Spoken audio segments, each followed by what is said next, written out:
ចាជំរាបសួរអំពូមីងចេញក្បាលវីដេអូមកឃើញផ្សិតតែម្ដងតោះទៅមើលពីសកម្មភាពខ្ញុំទៅដកផ្សិតទាំងអស់គ្នា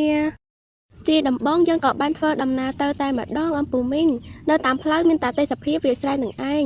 ចាអំពូមីងបន្ទាប់ពីយើងធ្វើដំណើរបានប្រហែលជា20នាទីយើងក៏បានមកដល់កន្លែងព្រៃដើម្បីរកផ្សិតតែម្ដងអំពូមីងនេះគឺជាផ្លូវដែលចោះទៅក្នុងព្រៃដើម្បីរកផ្សិតណាម៉ែខ្ញុំដើរទៅផ្សេងខ្ញុំដើរទៅផ្សេងចាខ្ញុំដើរបានបន្តិចក៏ជួបការនេះគេហៅការទឹកដោះអំពូមីងចាការហ្នឹងឃើញស្អាតខ្លាំងមែនតើឃើញស្អាតក៏ខ្ញុំឆ្លៀតថតបន្តិចទៅពេលខ្ញុំដើរទៅមុខបន្តិចក៏បានជួបផ្សិតអំពូមីងអារម្មណ៍នៅពេលដែលបានជួបផ្សិតលើកដំបូងគឺសប្បាយចិត្តខ្លាំងមែនតើចាចាប់ដកតែម្ដងហើយមិនមែនតែមួយទេអំពូមីងមានពី3ដែរតែមើលទៅផ្សិតហ្នឹងតូចខ្លាំងមែនតើអំពូមីងដោយសារតែផ្សិតហ្នឹងទៅតែដោះដែរទេមិនចាំយូរខ្ញុំក៏បានដកដាក់ចូលត្រូទាំងអស់នឹងឯងអំពូមីងចាជួបហើយតកធ្វើអីទៀតមកដល់ត្រង់កន្លែងនេះខ្ញុំសូមនិយាយបន្តិចអំពូមីងដោយសារតែខ្ញុំរៀនកាត់តនិងបញ្ចូលសលេងលើកដំបូងអញ្ចឹងខ្ញុំអត់សូវចេះកាត់តហើយនឹងបញ្ចូលសលេងទេអំពូមីងចាបើនិយាយខុសឆ្គងអីសូមអធិស្ឋានទុកជាមុនចាហើយយើងក៏លេងមកខាងទៀតក៏បានឃើញពងផ្សិតដែរអ្នកនរគ្នាចាដើរទៅមកក៏ខ្ញុំបានជួបផ្សិតមកកន្លែងទៀតអញ្ចឹងអ្នកនរគ្នាផ្សិតនេះគេហៅផ្សិតកង្កោបពណ៌ក្រហមចាហើយចាប់ដកតែម្ដងទៅខ្ញុំអត់សូវប៉ិននិយាយប្រហែលទេអ្នកនរគ្នាមើលតាមវីដេអូហ្នឹងទៅវីដេអូដកផ្សិតចាលើកទី1ដែលខ្ញុំមកដកផ្សិតអ្នកនរគ្នាកន្លែងមកមើលកូនបើឃើញផ្សិតអត់ដកទេចាំឲ្យខ្ញុំថតវីដេអូចាផ្សិតតែ2គាត់នេះផ្សិតហើយក៏មានពងផ្សិតដែរអ្នកនរគ្នាចាវារៀបនឹងចាញ់មកឲ្យចាអ្នកនរគ្នាពេលដែលខ្ញុំដើរបានមួយសន្ទុះក៏បានជួបជាមួយនឹងផ្សិតទៀតដែរចាផ្សិតជួបអត់សូវច្រើនទេជួបមួយពេលទេអ្នកនរគ្នាដោយសារតែផ្សិតទៅតែដកដែរហើយក៏សម្បូរពងផ្សិតខ្លាំងតែអ្នកនរគ្នាត្រង់កន្លែងនេះខ្ញុំឃើញស្មៅស្អាតពេកក៏ថតលេងទៅអ្នកនរគ្នាខ្ញុំដើររកផ្សិតសុកម៉ែក៏ហៅឲ្យមកមើលផ្សិតបងអូវ៉ាវផ្សិតមួយជួរតែម្ដងខ្ញុំមិនដែលឃើញផ្សិតច្រើនអញ្ចឹងទេអ្នកនរគ្នាចាផ្សិតដល់តម្រៀបទីជួរហើយឆ្លៀតមាននៅលើតួនេះទៀតអ្នកនរគ្នាមានអត់ទុយហើយមានអត់ធំដែរអ្នកនរគ្នាចាវាអត់តន់ចាយទេអ្នកនរគ្នាអាសាយើងឃើញវាមុនតែ2ថ្ងៃទៀតវាចាយបង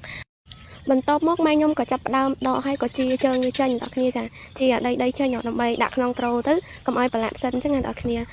ផ្សិតទាំងហ្នឹងវាចូលចិត្តដោះនៅរដូវដែលមានភ្លៀងធ្លាក់អ្នកនរគ្នាបន្ទាប់ពីមានភ្លៀងធ្លាក់ហើយក៏វាចាប់ផ្ដើមដោះចេញមកហើយអ្នកនរគ្នាចាដោះនៅកន្លែងព្រៃដែលមានដីសើមអញ្ចឹងអ្នកនរគ្នាឲ្យតែដឹងថាផ្សិតដោះគឺនាំគ្នាទៅដកយកហ្មងអ្នកនរគ្នាអត់មានចាំវាចាយទៅទេអាខ្លះយើងអាចបានឃើញអញ្ចឹងទៅក៏វាចាយទៅអ្នកនរគ្នាចា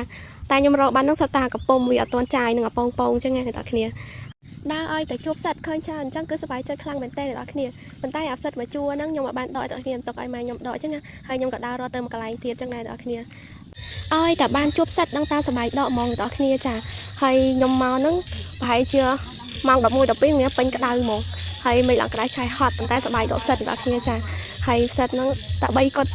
ឡើយហ្នឹងក៏ដើរទៅមួយកន្លែងទៀតដែរអ្នកនរគ្នាជួបផ្សិតកន្លែងណាគឺខ្ញុំសូមថតវីដេអូទាំងអស់ដើម្បីយកមកធ្វើវីដេអូទុកមើលអញ្ចឹងអ្នកនរគ្នាអាទួយក្តោអាធំក្តោដែរអ្នកនរគ្នាចាហើយនៅមានផ្សិតមកកន្លែងនេះទៀតដែរចាហើយមើលតាមវីដេអូហ្នឹងទៅអ្នកនរគ្នាវាដោះតាមនឹងលពាក់ទេខ្ញុំដកនឹងមុតដៃមុតអីហើយអ្នកនរគ្នាចាប៉ុន្តែมันជាបញ្ហាទេដើម្បីបានផ្សិតគឺថាដកយកទាំងអស់តែម្ដងចាបានជួបផ្សិតមួយកន្លែងទៀតហើយបងគឺនៅក្នុងគុំលពាក់ទៀតហើយចាតែលើកនេះគឺម៉ែខ្ញុំជាអ្នកដកទេនេះជាផ្សិតកង្កោបដែរអ្នកនរគ្នាតែពណ៌សអញ្ចឹងណាអ្នកនរគ្នាបន្ទាប់ពីយើងរកផ្សិតបានហើយក៏យើងដើរទៅម៉ូតូដើម្បីទៅផ្ទះវិញអញ្ចឹងណាអ្នកនរគ្នាហើយរកផ្សិតបានហើយហត់ខ្លាំងមែនតើជិះម៉ូតូពីព្រៃមកដល់ស្រុកហ្នឹងតែ20នាទីជាងឯអ្នកនរគ្នាចាខ្ញុំថតហ្នឹងគឺថតចង់ឲ្យមើលទេសភាពតាមដងផ្លូវវាស្រែអីចឹងណាអ្នកនរគ្នាខ្ញុំជិះម៉ូតូចិត្តដល់ផ្ទះហើយអ្នកនរគ្នាចារងចាំមើលតើខ្ញុំរកផ្សិតបានប៉ុណ្ណាអីចឹងណាអ្នកនរគ្នាឲ្យតែទេសភាពអញ្ចឹងក៏ខ្ញុំចូលចិត្តខ្លាំងមែនតើចាឥឡូវហ្នឹងក៏បានមកដល់ផ្ទះតែម្ដងចាអ្នកនរគ្នានេះផ្សិតដែលរកបានអញ្ចឹងអ្នកនរគ្នាហើយរកបានតែប៉ុណ្្នឹងទេអ្នកនរគ្នាមកខ្ញុំក៏បានចិត្តជើងវាបន្ថែមអញ្ចឹងអ្នកនរគ្នាចាហើយបន្ទាប់មកក៏យើងយកផ្សិតហ្នឹងទៅលាងដែរអ្នកនរគ្នាយើងលាង3 4ទឹកទៅដើម្បីឲ្យផ្សិតហ្នឹងកាន់តែជ្រះដីកាន់តែស្អាតល្អអញ្ចឹងអ្នកនរគ្នាខ្ញុំឃើញឡើងខ្នាញ់ពេកមកអ្នកនរគ្នាចាប់យកមកលេងហ្នឹងទៅហើយខ្ញុំក៏ឃើញអាពងបងអ្នកនរគ្នាអាពងហ្នឹងធំឡើងប៉ិនពងទាអ្នកនរគ្នាសម្រាប់វីដេអូនេះចាប់តែប៉ុណ្្នឹងអរគុណអំពូមីងជម្រាបលាបាយ